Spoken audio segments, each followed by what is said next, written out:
Bueno, hola, buenos días a todos. Otra vez, muchas gracias. Muchas gracias por estar con nosotros y por prestarme 2 minutos de atención para que haga la presentación de nuestro invitado de hoy al Foro de la Ciudad, que para nuestros nuevos visitantes es una actividad que desarrollamos desde hace 34 años en el Club del Progreso y con el propósito y el objetivo de invitar a personalidades de diversas disciplinas como científicas, políticas, económicas y en este caso eclesiásticas. Nos acompaña Monseñor Héctor Aguer, con quien he convenido no leer todo su currículum porque tendríamos para un rato muy largo, que es licenciado en Teología, estudió Humanidades y Filosofía en el Seminario Metropolitano de Buenos Aires, fue ordenado presbítero de la Arquidiócesis de Buenos Aires en 1972, ejerció el ministerio parroquial en la Inmaculada Concepción del barrio de Belgrano y actualmente es arzobispo de La Plata, ciudad natal mía, así que tengo un compromiso mayor en no equivocarme en lo que voy a decir. Fue designado obispo auxiliar del AMNIA y obispo auxiliar de Buenos Aires en 1992 y actualmente, como ya dije, es arzobispo de La Plata. Me equivoqué en casi todo, les pido disculpas y lo dejo a Monseñor Aguer en el uso de la palabra. Va a hablar sobre crítica de las costumbres, los efectos de la ideología de género. Muchas gracias. El primer libro de la Sagrada Escritura se llama en la Biblia hebrea Bereshit. Con esa palabra comienza el texto del Génesis, en el principio. Se describe allí cómo Dios creó todas las cosas. La enumeración incluye este dato. El Hacedor advierte que cada criatura, la designación es muy amplia, general, sin detalles, ostenta el atributo de la bondad. Dios es bueno y por tanto el ser creado es también bueno. 7 veces aparece esta observación respecto de la luz, la separación de lo seco y el agua, la tierra y el mar, el brotar de la hierba y los árboles, la factura de los astros, sol y luna que distinguen días y noches, los primeros vivientes que llenan las aguas y los volátiles que surcan el aire, el ganado, los reptiles y las fieras. Los versículos 4, 10, 12, 18, 21 y 25 de ese primer capítulo del Génesis figura esa mención. Lo que Dios hace y ve es top en hebreo, bueno. Se podría también traducir bello o afirmar que la bondad del ser en cuanto ser incluye una dimensión estética. Lo hizo notar el traductor griego en la versión llamada de los 70, top se vierte en kalón, bello, aquello cuya contemplación agrada. Al versículo 27 de ese primer capítulo del Génesis habría que subrayarlo hoy día especialmente o imprimirlo en letras de oro, porque contiene el hecho de la creación del ser humano, Adam. Sí, el ser humano se llama Adam porque, como aparece en el segundo relato de la creación, compuesto varios siglos antes que el que estoy glosando, fue formado de la Adamá, la tierra, la arcilla del suelo. Hay ahí un juego de palabras entre Adamá y Adam. El Adam, según el redactor del primer capítulo del Génesis, es doble. Es Zahar, varón, Arsen en griego, y Nekeba, Peli, en griego, mujer. Los dos constituyen un solo ícono de Dios. La mirada total sobre la creación coronada por la criatura humana, merece un elogio superlativo. El todo era muy bueno, top meod, en griego, kalá lian. Allí en el versículo 31 de ese primer capítulo del Génesis está la séptima mención de la bondad y belleza total de lo creado. Esa complacencia divina en la naturaleza creada encuentra una réplica conmovedora en el relato yavista de la creación, al cual hemos aludido. Se llama yavista porque allí a Dios se lo llama Yahvé o Yahuwah, habría que decir en realidad, ¿no? Es un texto escrito mucho antes que el primer capítulo, aunque en la Biblia, en el orden de la Biblia actual, ocupa el segundo capítulo. Este es un texto que se calcula desde la época de Salomón, siglo X antes de Cristo aproximadamente, ¿no? En esa mención, el Adán se desdobla en Ish, varón, e Isha, varona.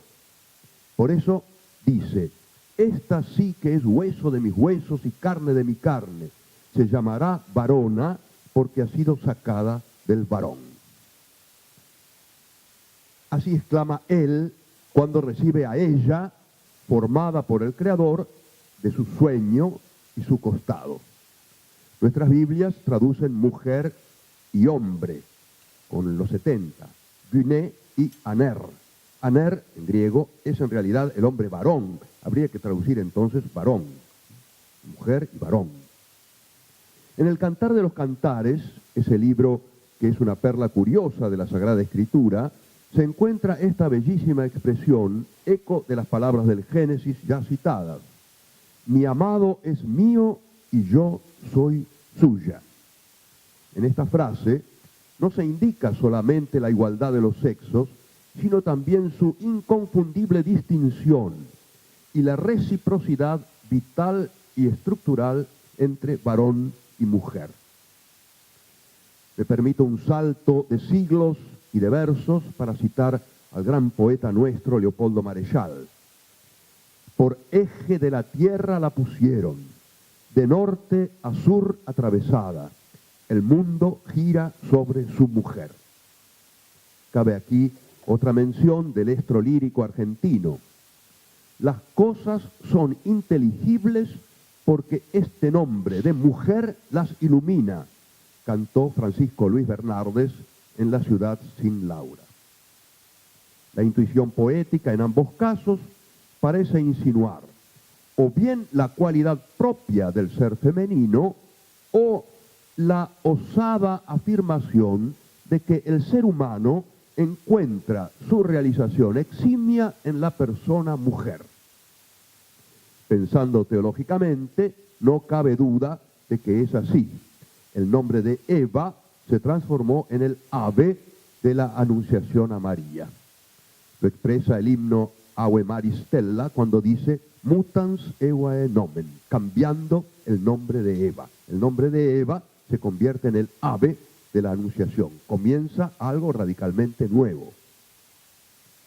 Aquellas primeras páginas de la revelación escrituraria que he citado, con sus géneros literarios diversos y las categorías culturales que asumen, además de su valor religioso, quiero decir teológico y espiritual, poseen un valor científico indiscutible para fundar una recta antropología. La cuestión antropológica constituye actualmente una preocupación pastoral mayor para la Iglesia. Lo han planteado y resuelto repetidas veces San Juan Pablo II y Benedicto XVI. Nuestro siglo, ya avanzado en su segunda década, ha heredado y agravado el despiste y la confusión del precedente. Comienza el hombre a inquietarse y a fabular sobre los problemas ecológicos que existen y son evidentes, pero no se conoce a sí mismo, no sabe qué es, quién es, para qué se encuentra en el mundo y cuál es su futuro y destino. Tampoco advierte que es él principal causante de la ruina del oikos, de la casa común.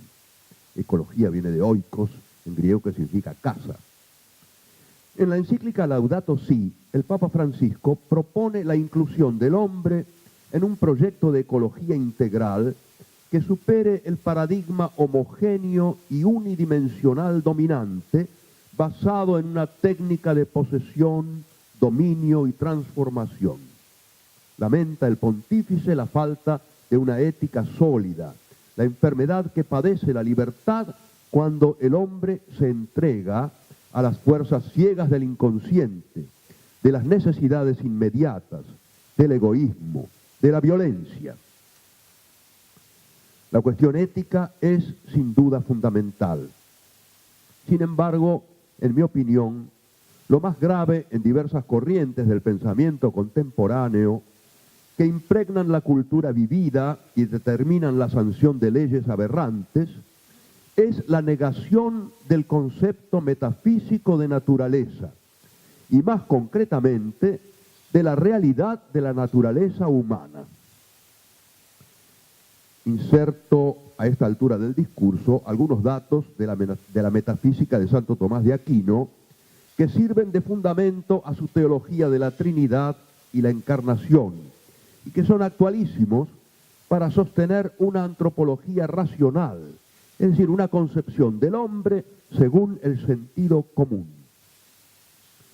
Además de su estudio del concepto aristotélico de physis, naturaleza, Santo Tomás ofrece precisiones muy valiosas sobre la naturaleza en concreto y en el contexto de su teología trinitaria, ámbito en el cual debía esclarecer la mutua referencia de naturaleza y persona. En Dios hay una sola naturaleza divina y tres personas. Natura se refiere a la generación de los vivientes, a su nacimiento. Y de ese hecho del nacer procede el nombre, según la etimología latina aceptada por los medievales. Y de allí se extendió el nombre de naturaleza a designar un principio intrínseco del movimiento y del ser. La esencia de una cosa, expresada en su definición, se llama naturaleza. Hoy día el pensamiento constructivista rehúsa reconocer lo que es dado. Todo sería producto de la evolución cultural que el hombre guía.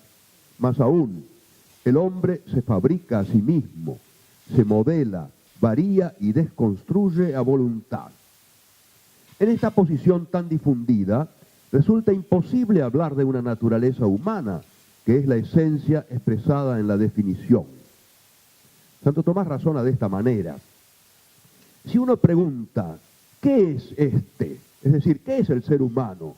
Corresponde responder, animal racional y mortal.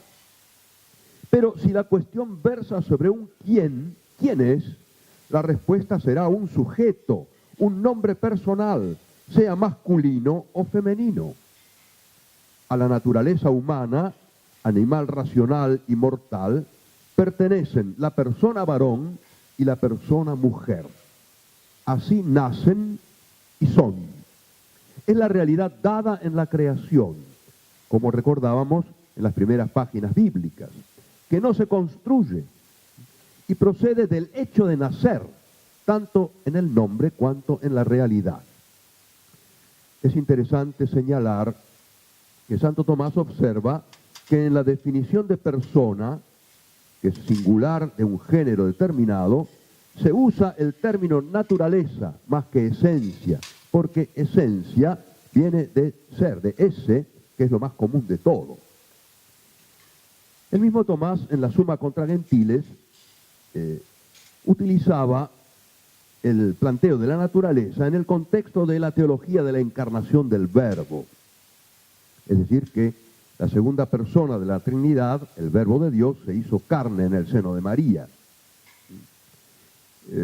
Una realidad puede considerarse natural por referencia a la naturaleza. Ahora bien, se llama natural en cuanto que tiene una forma. Por eso la forma de la realidad natural es su naturaleza. La naturaleza es la esencia de la especie humana.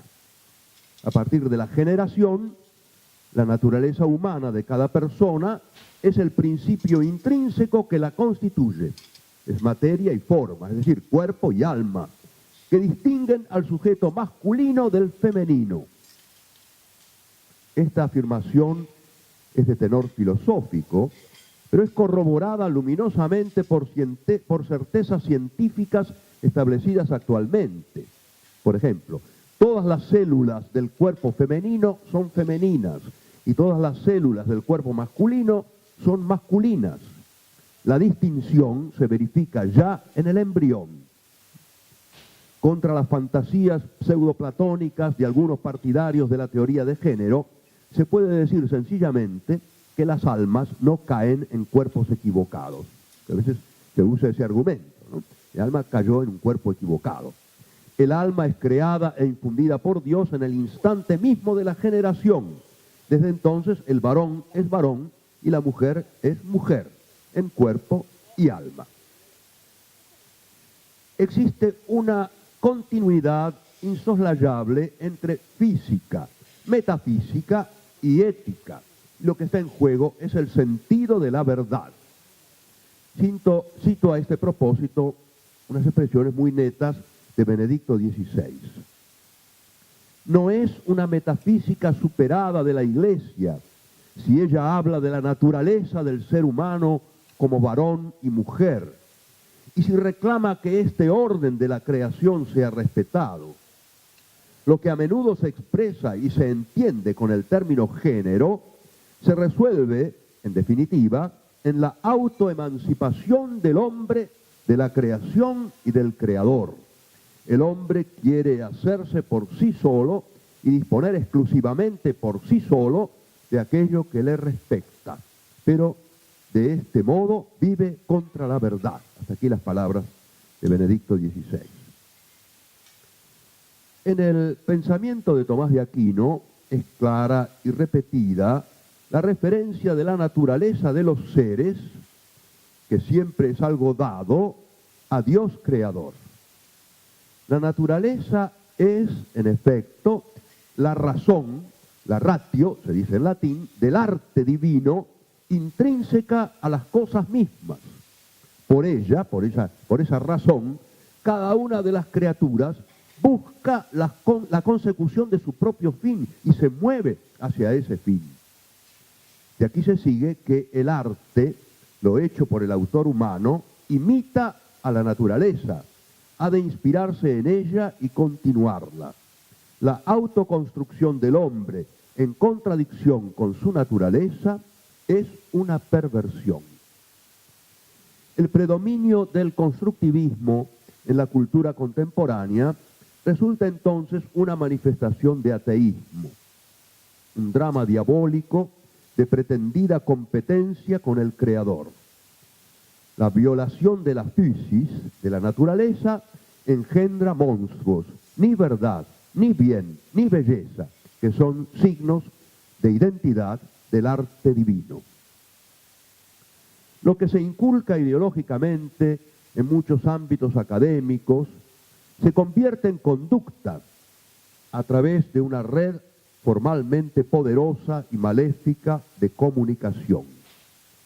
El irracionalismo, el subjetivismo y una autorreferencialidad exasperada impiden reconocer que la naturaleza misma del ser humano requiere comportamientos morales universales que la expresan y señalan cómo el hombre puede y debe insertarse en un orden cósmico y metafísico que lo supera y que da sentido a su vida. Quienes no reconocen la realidad de la naturaleza humana como varón y mujer, iguales en dignidad y derechos, distintos y complementarios en su concreta verdad biológica, psicológica, espiritual, en suma, como persona varón y persona mujer, pretenden justificar su negación en experiencias subjetivas minoritarias y rechazan la existencia de un orden objetivo que rige los comportamientos. Podemos afirmar que se trata de una posición inédita. ya que en realidad la idea de una ley moral natural asume numerosos elementos comunes a las grandes sabidurías religiosas y filosóficas de la humanidad. No es un patrimonio exclusivo de la Iglesia Católica. Esta idea, este logos, esta razón, se basa en la racionalidad de la creación que puede ser percibida por la razón natural, tal como lo aceptaron los enciclopedistas anticatólicos del siglo XVIII. Aparece claramente en sus textos, Voltaire, Rousseau, Diderot, aun cuando la concepción iluminista de la razón excluye a la fe. Pero ellos aceptaban que existe una razón que rige los comportamientos humanos porque se refiere a la naturaleza de la persona humana. La negación de la realidad de la naturaleza humana conlleva la negación de un orden natural y de una ley natural. Si el mundo tiene sentido, si no se reduce a un disparatado rejunte de cosas de las que no se sabe bien dónde vayan a parar, es porque está ordenado y presidido por una razón, por una ratio, por un logos trascendente. Cosmos, en griego, significa precisamente buen orden, conveniencia. Es el nombre que atribuían al mundo los pitagóricos, los poetas filósofos como Empédocles y Parménides. Los estoicos lo referían al alma del mundo. Para la fe cristiana, la providencia divina conoce cuanto existe, lo ama y lo rige al modo de una ley. Es una ley eterna, regla y mensura del obrar humano que ha de medirse por ella. Lo que se llama ley natural es el reflejo o proyección de ese orden divino del cosmos impreso en la naturaleza racional del ser humano que lo orienta hacia sus fines propios.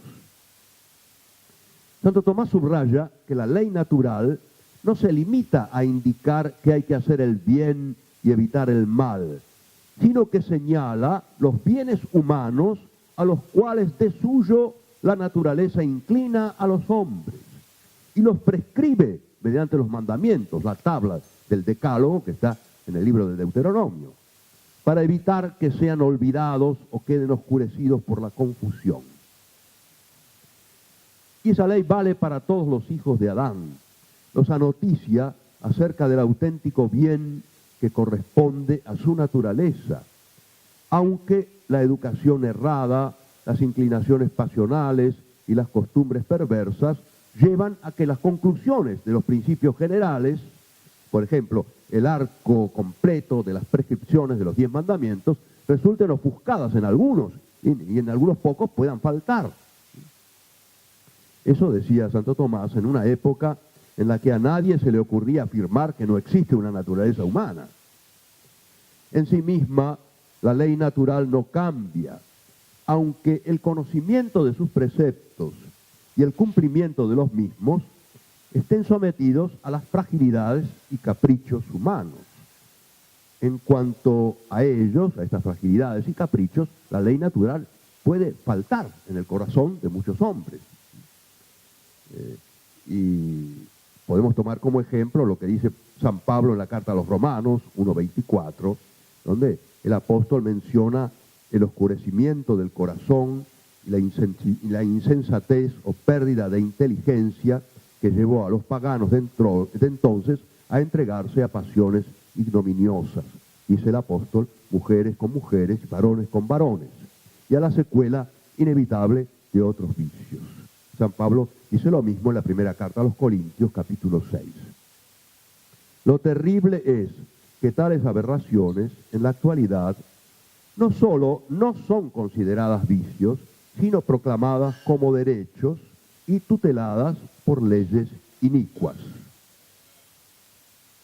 La encíclica Veritatis Splendor de San Juan Pablo II remite a San Agustín y a Santo Tomás para exponer la doctrina del objeto como fuente de moralidad en cuanto determinación racional del obrar humano, en función de los conceptos de naturaleza y de ley natural.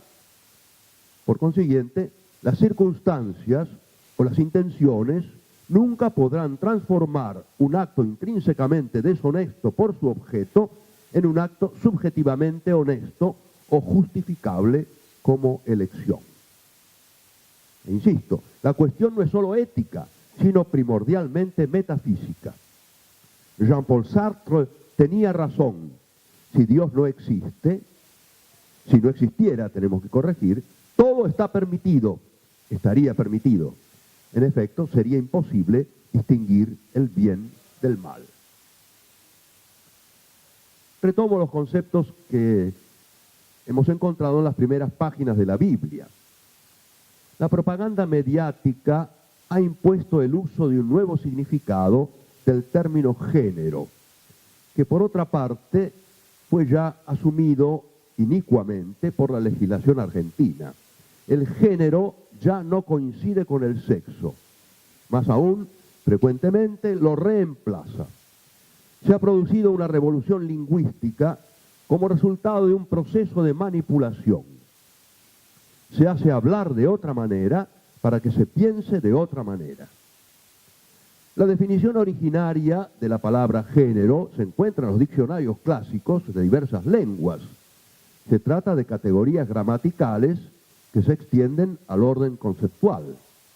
Pero recientemente, comenzando en el mundo anglosajón, el término se ha deslizado para designar el conjunto de elementos culturales que diversas épocas y sociedades han atribuido y atribuyen a mujeres y varones.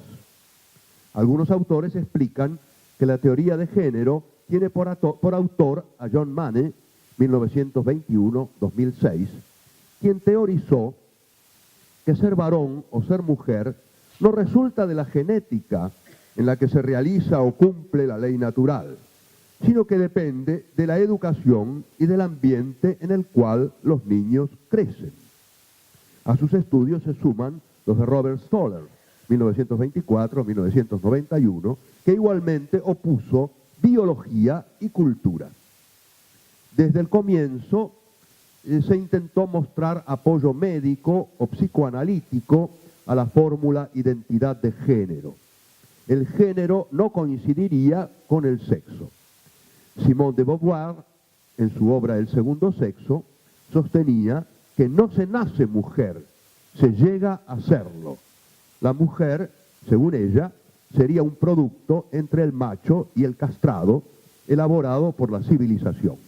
Asume cada vez más características ideológicas y políticas y se enuncia sintéticamente así: no existen diferencias biológicas entre mujeres y varones.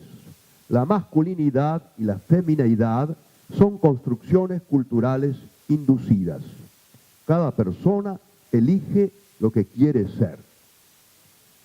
Detrás de la invasión de esta dialéctica están las concepciones neomarxistas de Gramsci y Marcuse, que han inspirado a la nueva izquierda. Sería un nuevo método, una nueva vía para imponer con el tiempo la inhumanidad del falansterio de aquel planeado colectivismo.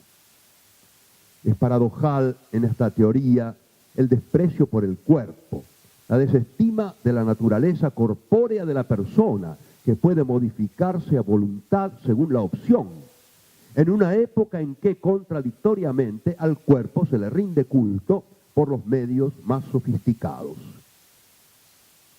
La situación actual es, en mi opinión, la siguiente.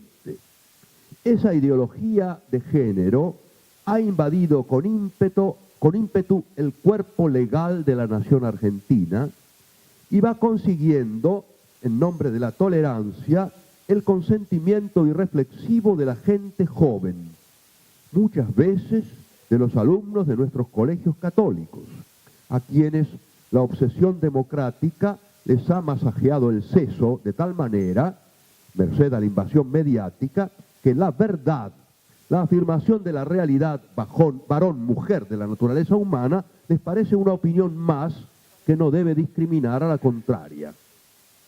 Aunque, como es lógico, constituyen la inmensa mayoría los muchachos y chicas que tienen bien claro su identidad sexual y jamás se dejarían llevar a la práctica de relaciones contra naturam, Sin embargo, piensan que cada cual debe hacer democráticamente lo que le place.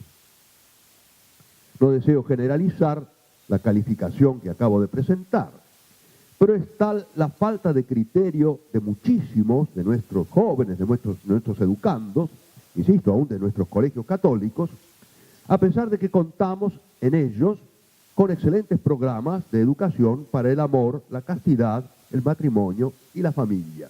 La invasión mediática parece que puede más. La ideología se torna cultura. Los planteos teóricos, las recientes disposiciones legales y los casos empíricos están estrechamente vinculados. El nuevo Código Civil y Comercial, que reemplaza a la obra admirable de Dalmacio Vélez Sarsfield, que tuvo vigencia hasta hace muy poco, altera en su esencia el matrimonio y la constitución de la familia. Lo mismo ha de decirse de la ley de matrimonio igualitario. Se han impuesto las consignas del colectivo LGBT, lesbianas, gays, bisexuales y transexuales, aunque las categorías que admite el reemplazo del sexo por el género incluye todavía otras combinaciones. Hasta hace poco, si uno entraba en Google, había 54 géneros, creo que hoy son muchísimos más. La legislatura de la provincia de Buenos Aires ha sancionado en 2015 una ley por la cual el 1% de los empleados del Estado bonaerense debe pertenecer a esas categorías. Según se ha anunciado, se van a incorporar 6.000 nuevos agentes. Las estructuras estatales ya están infiltradas por las dichas corporaciones y los tres poderes del Estado tienen más temor a ellas que respeto a la Iglesia Católica y al sentido común.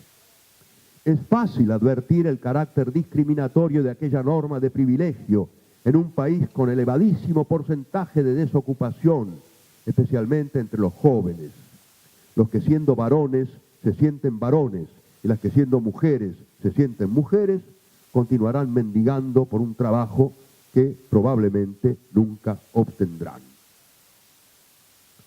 El Hospital Gutiérrez de la ciudad de La Plata se especializa en el tratamiento de pacientes afectados de disforia de género, a los que mediante cirugías extremadamente complejas se les cambia el sexo. No se sabe muy bien para qué, ya que los órganos fabricados con trozos de su misma anatomía y las ablaciones correspondientes nunca les permitirán experimentar la auténtica realidad de lo que pretenden ser.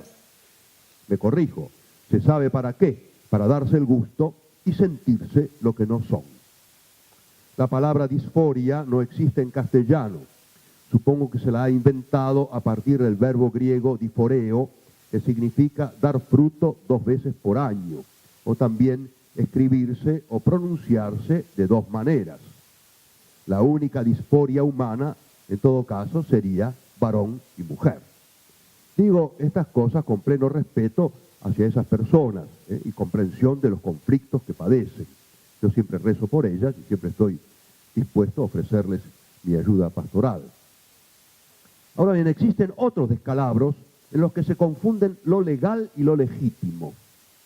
No hace mucho tuvo que intervenir la justicia para que en Rosario, provincia de Santa Fe, el Instituto Autárquico Provincial de Obra Social reconozca y pague los reclamos de un varón que se vestía de mujer, porque se sentía así, claro está, para la colocación de implantes mamarios.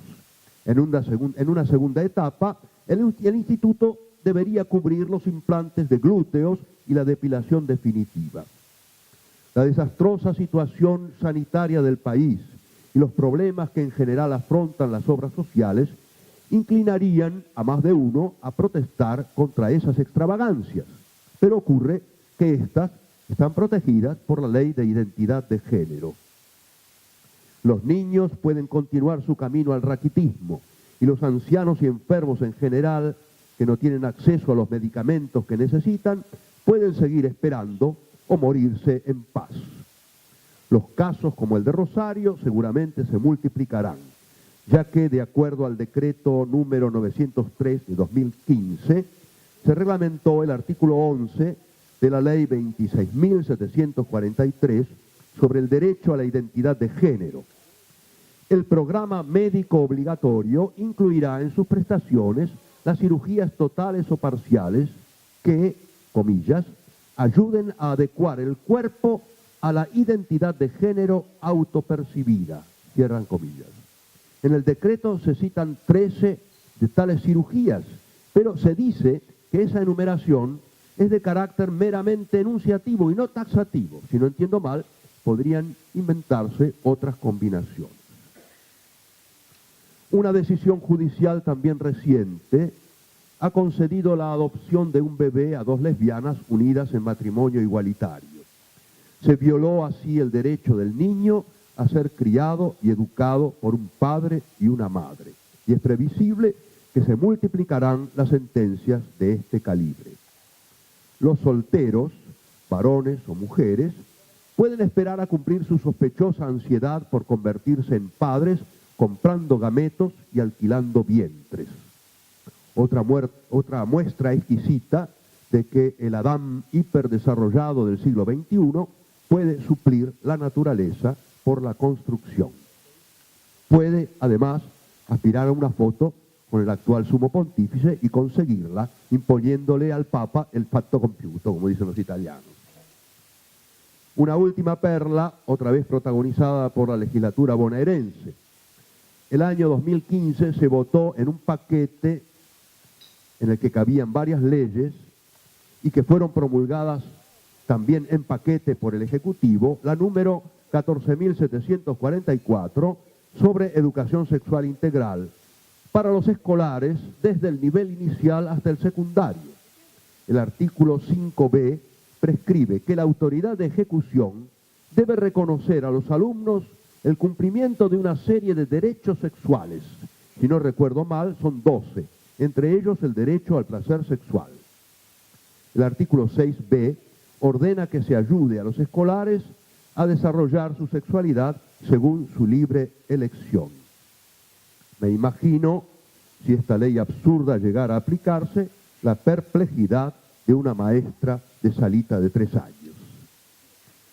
Esta norma no fue objeto de consultas, pasó de la comisión correspondiente a la sala, que la votó, como dije, dentro de un paquete, pasó al Ejecutivo, que la promulgó, y ninguno de los dos poderes del Estado advirtió que era innecesaria, ya que había, sobre la cuestión de la educación sexual, otras disposiciones vigentes. Y lo peor, que es inconstitucional, ya que la Constitución de la provincia de Buenos Aires establece que los escolares bonaerenses deberán ser formados según los principios de la moral cristiana, respetando la libertad de conciencia. Yo hice una consulta a un amigo que es el ministro decano de la Corte Provincial, a ver si podría avanzar una acción de inconstitucionalidad. Me dijo, por supuesto que sí. Digo, pero dice, no lo hagas, dice, porque total vas a ver que no se reglamenta esa ley y cae sola. Pero en eso estamos. Las verdades metafísicas, entonces, ustedes perdonen toda esa larga introducción metafísica que parece tan difícil, tan rara, no son logomaquias estratosféricas, presiden la vida del ser humano, inspiran su comportamiento y otorgan auténtico sentido a su existencia. Entonces hay un ligamen indisoluble entre metafísica, física, ética y conducta concreta, costumbres. Aristóteles pensaría que hemos perdido la razón y somos por eso capaces de consumar semejantes abusos. No puede darse una democracia auténtica sin referencia al orden racional que otorga sentido a la creación y sin respeto de la naturaleza de la persona humana y de la ley moral natural. Convicciones que son de suyo, como ya lo he sugerido, supraconfesionales. El tipo de democracia que se nos impone es un totalitarismo encubierto que asfixia cada vez más la libertad. Pero, de hecho, concluyo, ya que soy obispo, diciendo que es la fe cristiana, la que asegura el salvataje de la razón, del orden racional y de la ley natural. Por lo tanto, Los resultados de la descristianización están a la vista. La descristianización conduce a la deshumanización y al reino del capricho irracional. No puede ser de otra manera, porque como enseña San Pablo, Cristo es el primogénito de toda la creación, en quien fueron creadas todas las cosas, y todo subsiste en Él, todo tiene en Él su consistencia. Este bicho complicado que es el hombre, el Adán, a pesar de todos los desajustes que provienen del pecado, fue hecho a imagen de Dios, a imagen de Cristo el primogénito. Y si no se refiere a Él, si a Él no se remite, está perdido. Existe un desposorio santo entre la verdad filosófica y la fe cristiana. Callar aquella verdad equivale a negar a Cristo, profesarla con la palabra y en los hechos, afrontando todos los riesgos, es dar testimonio de Cristo. Y no hay que olvidar que en el lenguaje del Nuevo Testamento, testimonio se dice martyrion. Gracias.